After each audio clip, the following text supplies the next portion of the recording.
Hey, welcome back to the Six Figure Mastermind. Marianne Hickman here. Guys, I get it. You've got this whole list of responsibilities with your work life and this whole list of responsibilities with your home life. How do we marry the two and manage both of them? I'm going to walk you through it.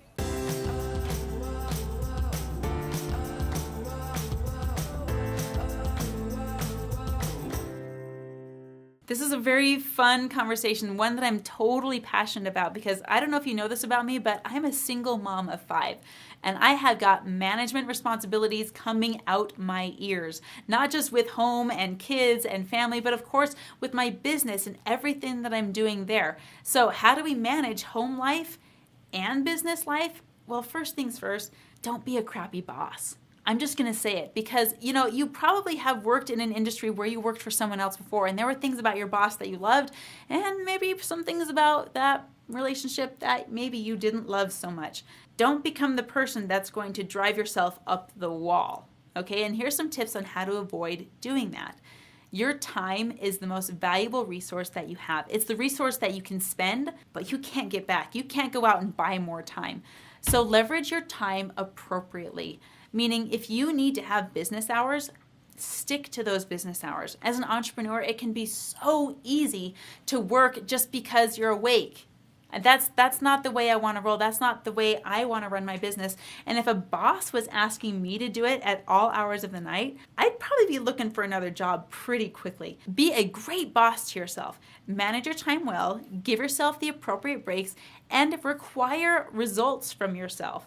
And everywhere I ever worked in retail, the boss man was always looking for results, and they always had competitions, and they always had reward systems, and they were always tracking my progress and my sales and how clean I kept the space and all my responsibilities. Everything was up to snuff. I'm going to require that of myself as a boss. That's part of being a good boss, is to have standards and requirements and a job description that you actually adhere to. I'm going to give myself breaks, but I'm also going to incentivize myself. If I do this amount in sales, part of that budget is going to be set aside for this specific reward. If I keep a beautiful space, I'm going to incentivize myself with this different reward. Maybe part of my budget goes to interior design, okay? So be a boss that motivates you. That's probably the number one thing you need to consider when thinking about how to manage work and home life. When it comes to managing home life and work life, there's a couple things to consider when you think about hiring out. You can hire out in both arenas, in your home life and in your work life. For instance, if you have no time to be doing laundry and you'd rather spend your hours of laundry, like guys, I have 5 kids. I can't even tell you how many hours of laundry I do. Like seriously, did you know that part of managing my home life and managing my work life, I have to dedicate a portion of my time every day to bringing chickens out of my window well. Like, I didn't know that would be in my job description, but it is, okay? That's part of my home life. So you're gonna find yourself, there are things that you're gonna I don't wanna spend time doing this every day. I would rather spend my time building a website than I would doing laundry. Okay, so that's something you can hire out. You can hire out house cleaning. You can hire out bookkeeping for your personal or for your business life. You can hire out website design.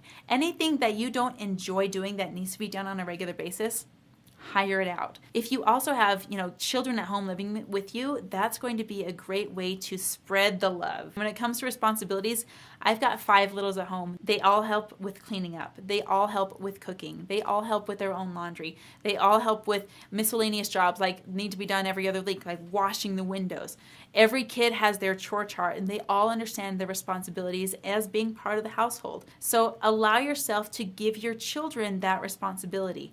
Allow them to learn that kind of self-sufficient and entrepreneurial spirit of taking care of their own needs and wants. Create a chore chart for them so that they can manage those expectations, and then create a reward system if they do those chores, and create a penalty system if they don't, which could just be as easy as removing the reward, okay? So pass on the responsibility where you can, hire it out where you need to, and take it upon yourself when it's perfect. There's another tip that I want to explain to you a little bit, and it's called gathering the squad. Okay?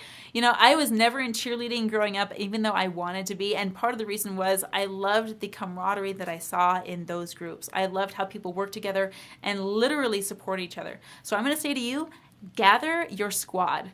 Gather your supporters, gather your cheerleaders, and spend time with them, whether it's in a professional space, a business space, or both. I know the people that I can call when I'm saying, hey, I need some motivation today, or I need some help with this today. It's okay, and it's part of self-sufficiency to actually reach out for help and even just cheerleading when you need it. So gather your squad of people that are like-minded just like you, who are doing the same things you are doing, and create a support group. You can create a support group like on Facebook if you want to. You can create a support group by meeting once a week with each other and discussing tips and tricks, but gather your squad of supporters. Another tip I have is to make your family as much a part of your business as you can. So when I'm at home and I'm doing sales calls during the day, I've got my kids, they're doing their thing, they're running around the house if they're, not in school. And every time I make a sale or I hire somebody, I stop what I'm doing and I run out to the kids and say, hey guys, I made a sale. And all my kids will jump up, they'll run to me, say, hey, good job. How much money did you close it for? How did you do it? Are they excited? And I make my kids part of the experience. I'll also, if I can, just let them come in the room with me when I'm doing phone calls or when I'm organizing data in the CRM.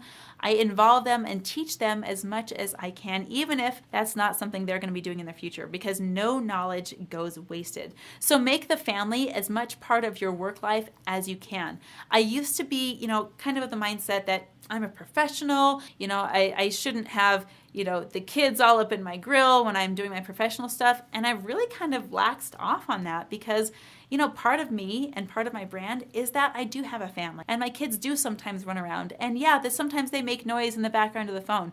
I don't allow it to be distracting and I don't allow my conversations to be interrupted.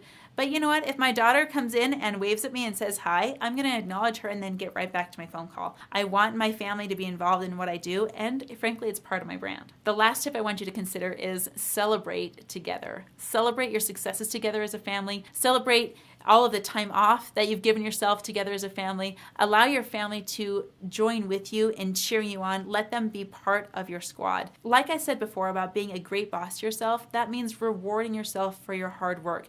Make sure that's balanced though. You don't want to over-reward and undercompensate. You've got to be able to justify the reward, but include your family in that. Share with them how you did it, so if they want to choose to follow in your footsteps, they can feel your support in doing so.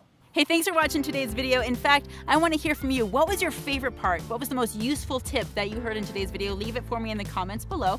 Also hit the subscribe button so we can see more of each other. And in fact, if you really want to see more of each other and have me help you build your six-figure business on a one-on-one basis, hit me up in the link in the description below. I'll see you soon.